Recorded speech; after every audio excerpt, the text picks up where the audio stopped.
Hello everyone, welcome back. Can you hear the music?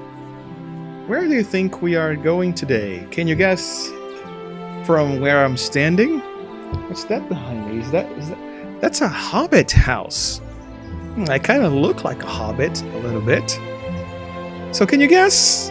Yes.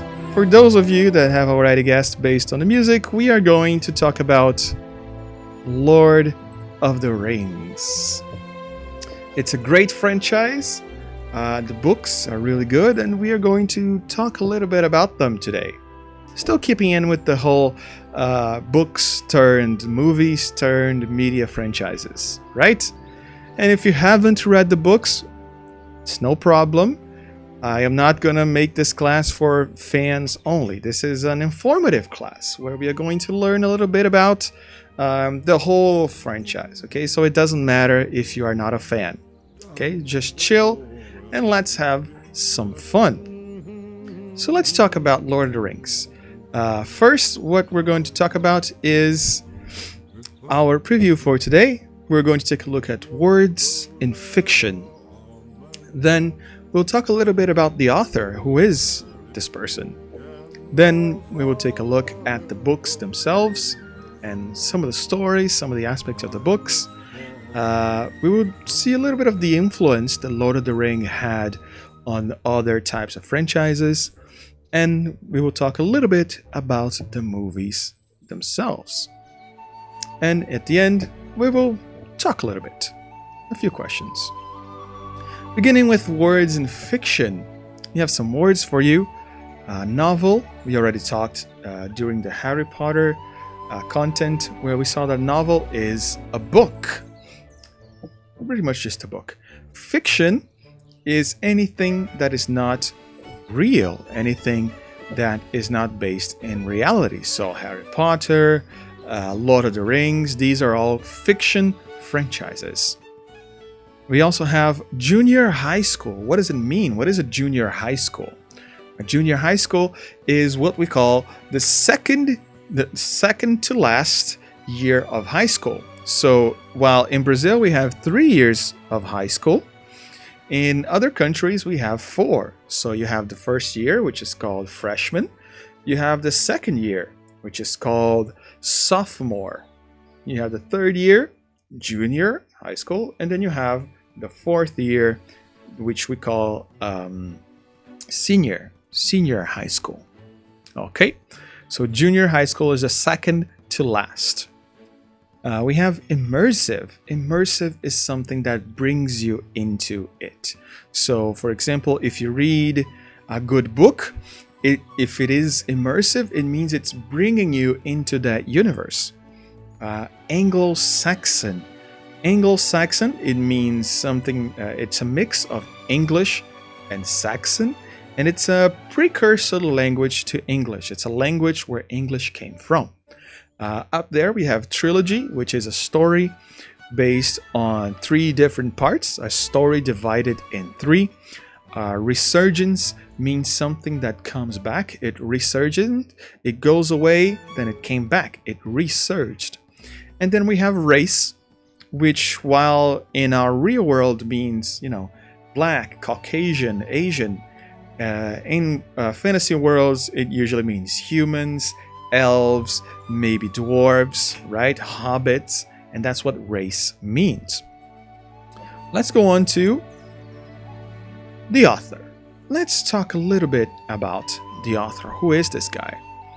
It all begins with J.R.R. Tolkien. This is the guy who wrote Lord of the Rings. But who is he? Who is he exactly? J.R.R. Tolkien, John Ronald Reuel Tolkien, was born in 1892. Yes, a long time ago. He was a university professor of Anglo-Saxon and English. Means he taught English as well as Anglo-Saxon. He was a linguist. He knew a lot about old languages. It probably helped with the book. He was also appointed as commander of the Order of the British Empire by the Queen in 1972. It was a honorary title, but it was given to him nonetheless for contributions to literature. That year, 1972, was a year before he died. He actually lived to be 81, if I'm not mistaken, 91 years of age. 91, yes. So he was appointed commander of the order in 1972, having died in 1973. One other curiosity is that he was friend with C.S. Lewis, the writer of the Chronicles of Narnia. So, two big writers, and they were actually in a literary discussion group. They had a group in the university where they would get together with other writers and talk about works of literature, of books, right? They would talk about books and the English language. It must have been amazing to be a part of that. So yeah, big guys who knew each other and worked together. What about the books? It all began as a two-part story. The second part was called the Silmarillion. So in the mind of Tolkien, he would write the Lord of the Rings, and the second part would be the Silmarillion. Though I guess that didn't really go as he planned. This is the Silmarillion. It eventually got released. So the publishers didn't really like the way Tolkien had written the story, and they decided instead to release the books in 3 parts over a year. So they split up the Lord of the Rings in 3 parts. The first one being the Fellowship of the Ring, then the second one being the Two Towers, and the third one being the Return of the King. And that's also how the movies were released. The books, no surprise there, were a huge success and are claimed to be responsible for the resurgence of the fantasy genre. So in the late 1800s, people were not really into fantasy. They were more into futurism. They liked to see what it was going to be in the future. But Tolkien was single-handedly responsible for bringing back the fantasy genre, at least as far as rumors claim. Right? So these books are supposed to be responsible for bringing back fantasy. Moving on, the books. What is the story? If you haven't ever seen the movies or read the books, they tell the story of a long journey through the points of view from the characters themselves. It's not a narrator, it's told from the perspective of the characters, and it's mostly the hobbits. These guys right here, right? Can you see a little resemblance with the hobbits and Mr. Vítor? Yes, in the test I got a hobbit. So yeah, the hobbits are the little guys of this world. They are tiny, they're kind of little, and they usually have curly hair, but they are known for being very festive. They like to party, and they're also very brave, very courageous. What else? The name of the books references the main antagonist. So the Lord of the Rings is not one of the main characters, at least not the good guys. It's based on Dark Lord Sauron, who created a ring to control Middle-earth. He's this guy right here. So in the story, we have many rings were made. So we have 3 for the elves, 9 for the humans, and 7 to the dwarves. But Sauron did not like that. He wanted to control everything. These rings had power, but he created a ring in order to control all the others. He wanted to control Middle-earth. Middle-earth is the name of the world where this takes place. It doesn't happen on Earth. It's not a different Earth, it's Middle-earth. It's another kind of planet, another kind of world. All right? So the Lord of the Rings books are high fantasy. What does that mean? Well, I don't know, Gandalf. Let's ask the people. Do you guys know what high fantasy mean? Well, if you don't, you know what? I'll just go ahead and tell you. So we have different types of fantasy. We have high fantasy and low fantasy. So Lord of the Rings, for example, is high fantasy, while Harry Potter here is low fantasy. And there are many distinctions, but the main one, the main distinction, the main difference is that high fantasy happens on a different world with different kinds of magic, of creatures, and you have dragons, and you have different races and elves and all that stuff. While low fantasy happens in our own world. It's based on Earth, and you have fantasy within Earth. So it's kind of like a different reality, a different dimension inside Earth. So in Harry Potter, if you ever read the books or you see the movies, you know that he lives in London. He lives in a real city in a real world. And then he goes on to the magic part of London, of England. It is still England. It's still supposed to be in our real world. And all the schools of magic are in our world. You have a school in France, you have a school in the United States, right? So it's still in Earth, while Lord of the Rings has no connection to Earth. It's a different world. Okay, so high fantasy, different world. Low fantasy, magic on Earth, on our world. Moving on to a little bit, we're going to see a little video in a while, but so the Lord of the Rings influenced many authors after it was released. One of them came up to write something. Who was it? Oh yes, have you ever heard of Game of Thrones? So this is a little video showing the author of Game of Thrones, George R.R. Martin, and how The Lord of the Rings influenced his style of writing. So let's watch it. Let's take a look at George R.R. Martin. Reading is vicarious experience. These are mostly the miniatures that I wrote stories about when I was a kid. I've reflected on this a lot, and I look back and think of the whole question of memory. I mean, what are we? What shapes us as human beings? I grew up in the projects of Bayonne, New Jersey. We were poor. Other kids would go down the shore for the summer and go to the beach or go to the mountains and with their families' cars. We never went anywhere in the summer. We just stayed in the same old place. But books took me everywhere. I read Lord of the Rings, probably junior high school. You know, it opens like with a dissertation on pipeweed. And then there's a birthday party. And I'm saying, where are the giant snakes? Where are the scantily clad women? There's no sword fights here. What's going on? But then it started picking up steam. Rivendell and the Black Riders. By the time I got to the Mines of Moria, I had decided that this was the greatest book that I'd ever read. The Lord of the Rings describes the epic struggle of a band of humans and elves, led by a wizard named Gandalf and a hobbit called Frodo, who embark on a journey to save their world from evil.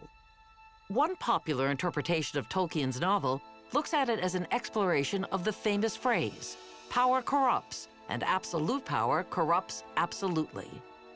It was so totally immersive. Tolkien approached this thing as if he was writing history. He had genealogies that went back not only hundreds, but thousands of years, the rise and fall of kingdoms, entire stories in a footnote that grounded this in reality so much. Tolkien's greatest invention was the characters who struggle with the temptation of the ring and what to do with it. They're all fighting these battles inside their hearts. That can take place anywhere, in any time, in any space in all of human history. And then Gandalf dies. I can't explain the impact that had on me at 13. You can't kill Gandalf. I mean, Conan didn't die in the Conan books, you know? Tolkien just broke that rule. and I'll love him forever for it. Because the minute you kill Gandalf, the suspense of everything that follows is 1,000 times greater. Because now anybody could die. Of course, it's had a profound effect on my own willingness to kill characters at the drop of a hat. I'm thrilled that Game of Thrones it's on the list. What I wanted to do was take certain of the traditions of fantasy, but meld to it a level of grittiness and realism. Your books, your stories should reflect what you see in the real world around you. Even a fantasy that has dragons should reflect the truth. To be on the same list with Lord of the Rings is very exciting.